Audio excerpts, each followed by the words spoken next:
Hari Om and good morning. Welcome to the online class of Chinmaya Mission College. നമ്മൾ കണ്ടുകൊണ്ടിരിക്കുന്നത് decision theory. Decision theory എന്താണെന്ന് ഞാൻ പലവട്ടം ആവർത്തിച്ചിട്ടുള്ളതാണ്. Decision theory is selecting the best one, making the choice of the best one out of several available. ഏറ്റവും നല്ലത് തിരഞ്ഞെടുക്കുക, അതാണ് ഇതുകൊണ്ട് ഉദ്ദേശിക്കുന്നത്. It is of inevitable for business field. Business വേൾഡിൽ ഇത് ഒഴിവാക്കാൻ പറ്റാത്തതാണ്. ഞാൻ അതിനെക്കുറിച്ചൊക്കെ പറഞ്ഞു കഴിഞ്ഞാണ്. എന്നിട്ട് നമ്മൾ ഇപ്പോൾ കണ്ടുകൊണ്ടിരിക്കുന്നത് how to make the decision, എങ്ങനെ ഡിസിഷൻ ഉണ്ടാക്കുന്നത്. The decision making has to be done under 3 conditions. One is decision making under certainty, other one is decision making under risk, and third one is decision making under uncertainty. Under certainty means we know everything in advance. We are having perfect knowledge about the business. What's happening tomorrow? What is the total demand? What is the total supply? Everything is known in advance. Then we can say that we are making the decision under certainty. So there is no problem at all. We can make the maximum profit since we know the future. Since we know we are having the perfect information. അങ്ങനെ ഒരു ലോകത്തല്ലല്ലോ നമ്മൾ താമസിക്കുന്നത്. Anything may happen tomorrow. There may have change in demand, there may have tsunami, there may have this what is known as the corona. എന്ത് വേണമെങ്കിൽ സംഭവിക്കാം. നമ്മൾ വിചാരിക്കുന്ന പോലെ ഒന്നല്ല, എന്തും സംഭവിക്കാം. അങ്ങനെ വരുമ്പോൾ ഫ്യൂച്ചറിനെ കുറിച്ചിട്ട് നമുക്ക് അത്ര വലിയ തോന്നില്ല. അതിൽ തന്നെ ഒന്ന് റിസ്ക് എന്ന് പറയുമ്പോൾ we are having partial information with us. നമ്മുടെ കയ്യിൽ പാർഷ്യൽ ആയിട്ടുള്ള ഇൻഫർമേഷൻ ഉണ്ട്, നോട്ട് കംപ്ലീറ്റ് ഇൻഫർമേഷൻ.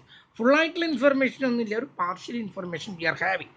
അങ്ങനെ വരുമ്പോൾ അത് വെച്ചുകൊണ്ട് partial information means we have probability of an event. ഒരു സംഭവത്തെക്കുറിച്ചിട്ട് സംഭവിക്കാനുള്ള പ്രോബബിലിറ്റി നമ്മുടെ കയ്യിലുണ്ട്. ആ പ്രോബബിലിറ്റിയുടെ അടിസ്ഥാനത്തിൽ അതാണ് റിസ്കിൽ നമ്മൾ ബിസിനസ് ഡിസിഷൻ ഉണ്ടാക്കുന്നത്. റിസ്കിൻ്റെ കേസിലാവുമ്പോൾ നമ്മൾ എന്താണ് ചെയ്യുന്നത്, അവിടെ we are having the imperfect knowledge, information, partial information we are having. On the basis of the partial information we are making decision. അതിൻ്റെ അടിസ്ഥാനത്തിലാണ് നമ്മൾ എന്ത് ചെയ്യുന്നത്, ഡിസിഷൻ ഉണ്ടാക്കുന്നത്. അതിൽ നമ്മൾ കണ്ടതാണ് one is EMV, that means expected monetary value. നമുക്ക് എന്ത് ലാഭം കിട്ടാനുള്ള സാധ്യതയുണ്ട്, അതിനാണ് എക്സ്പെക്റ്റഡ് മോണിറ്ററി വാല്യൂ എന്ന് പറയുന്നു. പിന്നെ നമ്മൾ കണ്ടതാണ് EPPI, expected pay of perfect information. നമ്മൾ പ്രതീക്ഷിക്കുന്ന പ്രോഫിറ്റ് എത്രയാണ് നമുക്ക് ഇതിൽ നിന്നും കിട്ടുന്ന പ്രോഫിറ്റ്. പെർഫെക്റ്റ് ഇൻഫർമേഷൻ കിട്ടിയാൽ, പെർഫെക്റ്റ് ഇൻഫർമേഷൻ ഉണ്ടെങ്കിൽ എന്തുമാത്രം പ്രോഫിറ്റ് നമുക്ക് കിട്ടും. പിന്നെ നമ്മൾ കാണുന്നത് ഈ expected value of perfect information. അങ്ങനെ ഒരാൾ നമ്മളോട് പറയുകയാണ് നിങ്ങൾക്ക് പെർഫെക്റ്റ് ഇൻഫർമേഷൻ തരാമെന്ന് പറയുകയാണെങ്കിൽ അയാൾക്ക് നമ്മൾ കൊടുക്കുന്ന വാല്യൂ, ആ പെർഫെക്റ്റ് ഇൻഫർമേഷന് we are paying for it, and that is known as the expected value of perfect information.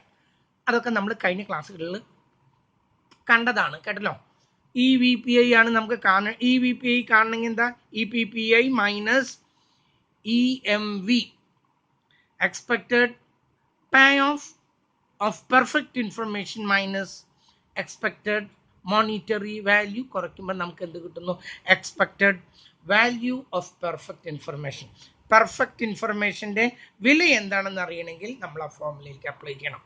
അത് നമ്മൾ കണ്ടതാണ്, കേട്ടല്ലോ. അപ്പോൾ റിസ്കിൻ്റെ അടിസ്ഥാനത്തിൽ നമ്മൾ കണ്ടു expected value criterion, expected opportunity loss criterion, നഷ്ടം സംഭവിക്കാനുള്ളത്, expected value of perfect information. ഇത് മൂന്നും കണ്ടതാണ്. നമ്മൾ ഇന്ന് കാണാൻ പോകുന്നത് അൺസർട്ടിനിറ്റിയാണ്. ഇത് അൺസർട്ടിനിറ്റിയിൽ എങ്ങനെയാണ് ഇത് കാണുന്നതെന്ന് നമുക്കൊന്ന് നോക്കാം. ഇതൊക്കെ ഞാൻ പറഞ്ഞതാണ്. There are 5 methods under this method. One is Laplace method. Laplace method is also known as the equal probability. It is also known as the rationality, and this is also called Bayes criterion. No, Bayes criterion. ഇതിന് അനേക പേരുണ്ട്. ഒന്ന് Laplace criterion, മറ്റൊന്ന് equal probability criterion, പിന്നെ ഒന്ന് rationality criterion, last one is base criterion. അപ്പോൾ അതൊരെണ്ണം കഴിഞ്ഞു. അടുത്തത് ദ ക്രൈറ്റീരിയൻ ഓഫ് ഓപ്റ്റിമിസം. ഓപ്റ്റിമിസത്തിൻ്റെ ഇതിൽ we are having two methods under the criterion of optimism. One is maximax criterion and the other one is mini-min criterion. And the next one is criterion of pessimism. This one is based on optimism. We are concerned with optimism. Here we concerned with pessimism. Pessimism ബന്ധപ്പെട്ടിട്ടാണ് ഇത് കിടക്കുന്നത്. ഇവിടെ രണ്ട് method, we are having two methods. One is maximin criterion and the other one is minimax criterion. അപ്പോൾ 1, 2, 3 കഴിഞ്ഞു, 2 കൂടി ഉണ്ട്. അടുത്തത് minimax regret criterion or Savage criterion. അതാണ് ഇതിലൊരെണ്ണം. Minimax regret criterion or Savage criterion. And last one is Hurwicz criterion. It is also known as criterion of realism. ഇതിന്റെ മറ്റൊരു പേരാണ്, it is also called criterion of realism. It is also having two problems. One is maximization problem and the other one is minimization problem. Maximization problem means something related with the payoff or profit. Profit ഉണ്ടാക്കുന്നതിനെയാണ് നമ്മൾ എന്ത് പറയുന്നത്, maximization ആവശ്യം വരുന്നത്. Minimization ആവശ്യം വരുന്നത് whenever we are concerned with cost ആണ് problem എങ്കിൽ ഏറ്റവും കുറഞ്ഞ കോസ്റ്റിൽ എങ്ങനെ ഇത് ഉൽപ്പാദിപ്പിക്കുക എന്നുള്ളതാണ്. അപ്പം അവിടെ നമ്മൾ മിനിമൈസേഷൻ ആണ് കാണുന്നത്. ഇതിലൊക്കെ നമ്മൾ മാക്സിമം മിനിമം ഒക്കെ കാണുന്നുണ്ട്. അപ്പം നമ്മുടെ റിസ്കിന്റെ കഴിഞ്ഞു. ഇനി നമ്മൾ അൺസർട്ടനിറ്റി പ്രോബ്ലം തുടങ്ങാൻ പോവുകയാണ്. ആദ്യത്തേത് എന്താണെന്ന് പറഞ്ഞത്, ലാപ്ലേസ് ക്രൈറ്റീരിയൻ ആണ് തുടങ്ങാൻ പോകുന്നത്. അതിൻ്റെ മറ്റൊരു പേരാണ് ഈക്വൽ പ്രോബബിലിറ്റി. അതിൻ്റെ മറ്റൊരു പേര് റാഷണാലിറ്റി ക്രൈറ്റീരിയൻ. അതിൻ്റെ പിന്നെയും ഒരു പേരുണ്ട്, അതിൻ്റെ പേരാണ് ബേസ് ക്രൈറ്റീരിയൻ. നമ്മൾ ആദ്യത്തേത് നോക്കാം, ശ്രദ്ധിക്കും. ഞാനിവിടെ ഓരോന്ന് പറയാം, ശ്രദ്ധിക്കും നിങ്ങൾ. ആദ്യത്തേത് ഇത് കാറ്റുന്നത് കൊണ്ട് ഇങ്ങനെ പറക്കണം, കാണുന്നില്ലേ, നോക്കൂ. ആദ്യത്തെ ക്രൈറ്റീരിയന്റെ പേരെന്താ, ഞാനത് ഇതിൻ്റെ മുകളിൽ എഴുതിയിട്ടില്ല, അതെവിടെ ഉണ്ട്, ലാപ്ലേസ് എക്സ്പെക്റ്റഡ് പേ ഓഫ്. ഇതിന്റെ പേര് ലാപ്ലേസ് ക്രൈറ്റീരിയൻ. പിന്നെ മറ്റൊരു പേരെന്താന്ന് പറഞ്ഞത്, equal probability criterion, rationality criterion and base criterion. ഇതിന്റെ ഫോമുല ഇതാണ്. ഇത് കാണുന്നത്, പേ ഓഫ് കാണുന്നത് 1/n into P1 + P2 + P3 + P4 ഇങ്ങനെയാണ് ഇത് കാണുന്നത്. ഇനി നമുക്കൊരു പ്രോബ്ലം തന്നിട്ട് പ്രോബ്ലത്തിലൂടെ നമുക്കിത് ചെയ്യാം. The following matrix gives the payoff of different strategies, that is known as the alternatives, that is known as the actions, that is known as the acts. പല പേരുകളുണ്ട്, സ്ട്രാറ്റജി, ഓൾട്ടർനേറ്റീവ്, ആക്ഷൻ, ആക്ട്. അത് നമ്മൾ എടുക്കുന്നതാണ്, നമ്മളാണ് അത് നിശ്ചയിക്കുന്നത്. That is in our control. ആ ഓരോന്നും പറഞ്ഞിട്ട് S1, S2, S3, S4 against the conditions, that is known as the events. അടുത്തത് കണ്ടീഷനാണ്, അതിൻ്റെ മറ്റൊരു പേരാണ് ഈവൻസ് എന്ന്. അതിൻ്റെ മറ്റൊരു പേരാണ് സ്റ്റേറ്റ് ഓഫ് നാച്ചർ. നമ്മൾ പഠിച്ചിട്ടുണ്ട് സ്റ്റേറ്റ് ഓഫ് നാച്ചർ എന്നൊക്കെ പറയും. That means the environment, the scenario, the situation. These things are not in our control. അത് നമ്മുടെ കൺട്രോളിലല്ല. അതെങ്ങനെ സംഭവിക്കുന്നു എന്നുള്ളത് നമുക്ക് പറയാൻ പറ്റില്ല. ആളുകൾ ഡിമാൻഡ് ചെയ്യുന്ന രീതി നമുക്ക് എത്രയാണ് അവർ ഡിമാൻഡ് ചെയ്യുക എന്നുള്ളത് നമുക്ക് പറയാൻ പറ്റില്ല. അത് നമ്മുടെ കൺട്രോളിലല്ല. ആ ഡിമാൻഡിനെയാണ് നമ്മൾ എന്ത് പറയുന്നത്, കണ്ടീഷൻസ് എന്ന് പറയും, ഈവൻസ് എന്ന് പറയും, സ്റ്റേറ്റ് ഓഫ് നേച്ചർ എന്നൊക്കെ നമ്മൾ പലതരത്തിൽ പറയുന്നത്. നമ്മളതിങ്ങനെ എഴുതിയിട്ടുണ്ട്. N1, N2, N3, N4. These are the alternatives. These are the strategies. These are the events. എന്തൊക്കെയാണ്? S1, S2, S3, ഇതാണ് ഓൾട്ടർനേറ്റീവ്സ്, ഇതാണ് ഈവൻസ്. ഇതിന് മുമ്പുള്ള പ്രോബ്ലത്തിൽ ഞാൻ ഈവൻസ് ഇതില് ഇങ്ങനെയല്ലേ കാണിച്ചിരിക്കുന്നത്. ഈവൻസ് ഞാൻ ഇവിടെയാണ് കാണിച്ചത്, ഇവിടെയാണ് ഞാൻ എന്ത് കാണിച്ചത്, സ്ട്രാറ്റജീസ് കാണിച്ചത്. ഇതിൽ നേരെ തിരിച്ചിട്ട ക്വസ്റ്റ്യൻ പേപ്പർ തന്നിരിക്കുന്നത്. അതുകൊണ്ട് നമ്മൾ അങ്ങനെ തന്നെ ചെയ്യുന്നു കേട്ടല്ലോ. സാധാരണ നമ്മൾ എഴുതുന്നത് സ്ട്രാറ്റജീസ്, ആക്ഷൻസ് മുകളിൽ എഴുതുന്നു, സൈഡിൽ എഴുതുന്നതാണ് state of nature, conditions, events എന്ന് പറയുന്നത് താഴെയാണ് നമ്മൾ എഴുതാറുള്ളത്. ഇതിൽ നേരെ തിരിച്ച് ചെയ്തിരിക്കുന്നു, അത്രയേ ഉള്ളൂ. ഇനി നമ്മൾ ഇതിൽ കാണാണ്, ഇതിൽ മാക്സിമം എന്നല്ല, ഓപ്റ്റിമൈസേഷൻ ആണ് നമ്മുടെ ഇവിടുത്തെ ആവശ്യം. ഓപ്റ്റിമൈസേഷൻ എങ്ങനെ സാധ്യമാകുന്നു എന്നുള്ളതാണ്. ഓപ്റ്റിമൈസേഷനിൽ ഏത് ഓൾട്ടർനേറ്റീവ് എടുത്താലാണ് ഓപ്റ്റിമൈസേഷൻ ആവുന്നത്? S1 ആണോ, S2 ആണോ, S3 ആണോ, S4 ആണോ? ഇതാണ് 4 ആക്ഷൻസ്, 4 ഓൾട്ടർനേറ്റീവ്സ്, 4 സ്ട്രാറ്റജീസ്, 4 ആക്ഷൻസ്. ഇതാണ് നമ്മുടെ കണ്ടീഷൻസ് അഥവാ ഈവൻസ്. ഇതിൽ ഏതെടുത്താലാണ് നമുക്ക് മാക്സിമം കിട്ടുക എന്നുള്ളത്. ലാപ്ലേസിന്റെ ഫോമിൽ ഇതാണ് 1/n into P1 + P2 + P3 + P4. n എന്ന് പറയുന്നത് എത്ര എണ്ണം ഉണ്ട് എന്നുള്ളതാണ്. ഇതിൽ എത്ര എണ്ണം ഉണ്ട്? നമ്മൾ ഓരോ സ്ട്രാറ്റജിയുടെയാണ് നോക്കുന്നത്. 1 2 3 4 4 എണ്ണല്ലേ ഉള്ളത്. അപ്പൊ നമ്മൾ S1ന്റെ പേ ഓഫ് കാണാണ് കേട്ടോ. S1ന്റെ പേ ഓഫ് കാണാണ്. എത്ര കിട്ടുന്നു എന്നുള്ളത് നമുക്കൊന്ന് നോക്കാം. പേ ഓഫ് കാണാണ്, നോക്കും. ഈസ് ഈക്വൽ ടു 1/ ഇവിടെ എത്ര എണ്ണം ഉണ്ട്? 4 എണ്ണം ഇൻറ്റു ആദ്യത്തേത് 4 കൂടി കൂട്ടുന്നു 1000, 1500 + 750. അതെല്ലാം കൂടി കൂട്ടിയിട്ട് 4 കൊണ്ട് ഞാൻ ഇവിടെ എഴുതാം. 1000 + 1500 + 750 + 0 എത്രയാണ് കിട്ടുന്നത്? എന്നിട്ട് അതിനെ 4 കൊണ്ടൊന്ന് ഡിവൈഡ് ചെയ്യണം. 2500 3250 divided by 4 is equal to 812.5. അത് ഞാൻ ഇവിടെ എഴുതാണ് കേട്ടോ. എക്സ്പെക്റ്റഡ് പേ ഓഫ് എത്രയാണെന്നുള്ളത് ഞാൻ ഇവിടെ എഴുതാണ്. 812.50. അടുത്തതിന് രണ്ടാമത്തേന് S2 ഞാൻ എഴുതുന്നു. Is equal to 1/4 expected payoff ആണ് കാണുന്നത് കേട്ടോ. 215 + 2000 + 3750 + 3000 എല്ലാം കൂടി കൂട്ടുന്നു, നമ്പർ കൊണ്ട് ഡിവൈഡ് ചെയ്യുന്നു, കിട്ടുന്നത് 2250. രണ്ടാമത്തേൻ്റെയും കിട്ടി. അടുത്തതിൻ്റെ മൂന്നാമത്തേൻ്റെ കാണുന്നു. മൂന്നാമത്തേന് നമ്മൾ ഇവിടെ എഴുതുന്നത് S3 is equal to 1/4 into -500 + 1250 + 3000 + 4750.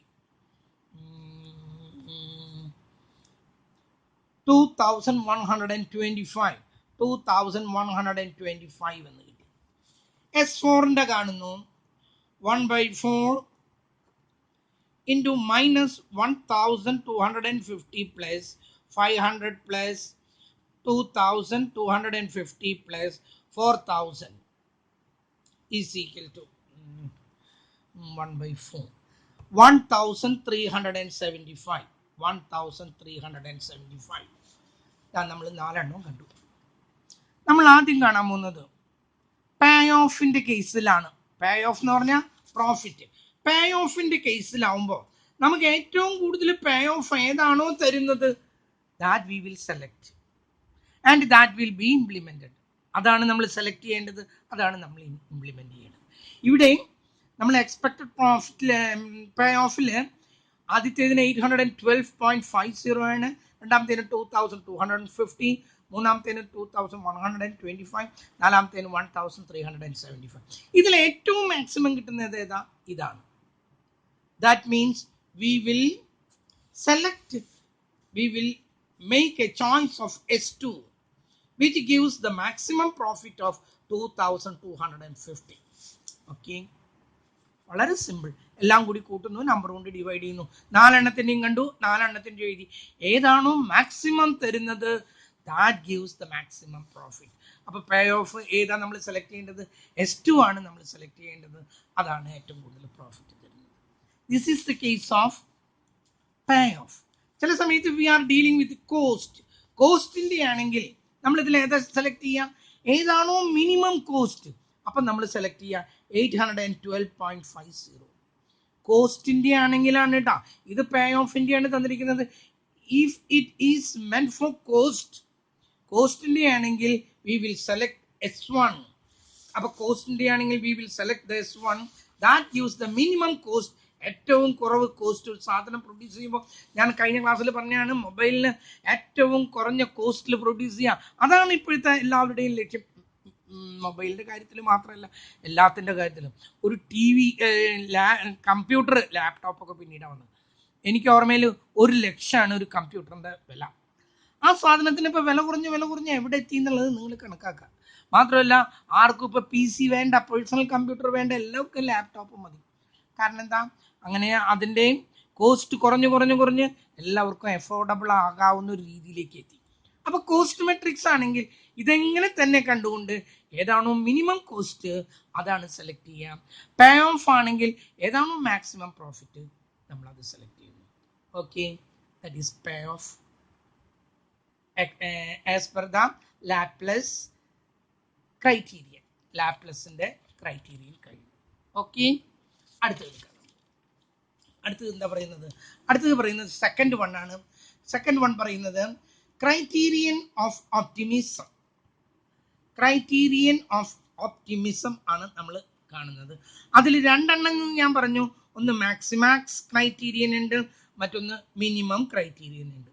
ഒരെണ്ണം മാക്സിമാക്സ് ക്രൈറ്റീരിയൻ ആണ്, ഒന്ന് മിനിമം ക്രൈറ്റീരിയൻ. മിനിമിൻ ക്രൈറ്റീരിയൻ, മിനിമം അല്ല, മിനിമിൻ criterion. That maximax means maximum ഉണ്ടാകുന്നതാണ്. That is related with the pay of matrix. അത് പേ ഓഫ് മാട്രിക്സിലാണെങ്കിൽ മിനിമം എന്തിനോട് ബന്ധപ്പെട്ടിട്ടായിരിക്കും? കോസ്റ്റ് മെട്രിക്സിലായിരിക്കും വരുന്നത്. കോസ്റ്റിൻ്റെ കാര്യങ്ങളായിരിക്കും നമ്മൾ അവിടെ തീരുമാനിക്കുന്നത്. അപ്പം നമ്മൾ അതിൽ കാണേണ്ടത് മിനിമം എങ്ങനെ കാണുന്നു എന്നുള്ളതാണ് നോക്കുന്നത്. അപ്പോൾ ക്രൈറ്റീരിയൻ ഓഫ് ഓപ്റ്റിമിസം അതിൽ 2 എണ്ണം ഉണ്ട്. one is maximax criterion and the other one is minimax criterion. Maximax criterion is related with the payoff matrix and min criterion is related with the cost matrix. നേരത്തെ അതേ problem. The cost matrix gives the payoff of different strategies or alternatives S1, S2, S3, and S4 against the condition N1, N2, N3 and N4. നമുക്കതിൽ തന്നിട്ടുണ്ട്. വളരെ simple ആണ്. Maximax means മാക്സിമത്തിൽ maximum. ഇതിൽ ഓരോ നമ്മൾ എപ്പോഴും നമ്മൾ നോക്കുന്നത് നമ്മുടെ സ്ട്രാറ്റജിയുടെ ഓൾട്ടർനേറ്റീവിൻ്റെ ആക്ഷനിലാണ് നോക്കുന്നത്. ഇതിൽ മാക്സിമം എത്രയാണ് കിട്ടുന്നതെന്ന് നോക്കാം. 1, 2, 3, 4. ഇതിൽ 1000 കിട്ടുന്നു, ഇത് 1500 കിട്ടുന്നുണ്ട്, ഇതിൽ ഒന്നും കിട്ടുന്നില്ല. അപ്പോൾ ഇതിലത്തെ മാക്സിമം എത്രയാണ്? S1 സ്ട്രാറ്റജി എടുത്താൽ 1500 ആണ് മാക്സിമം. S2 എടുത്താൽ എത്രയാണ്? ഒരു മിനിറ്റ്. S2 എടുത്താൽ നമുക്ക് കിട്ടുന്ന മാക്സിമം എത്രയാണ്? 3750 ആണ് ഇതിൻ്റെ മാക്സിമം. കാണുന്നില്ല, ഇടയ്ക്ക് എനിക്ക് തന്നെ 3750 ആണ് ഇതിൻ്റെ മാക്സിമം. പിന്നെ അടുത്തതിൻ്റെ മാക്സിമം എത്രയാണ്? 4000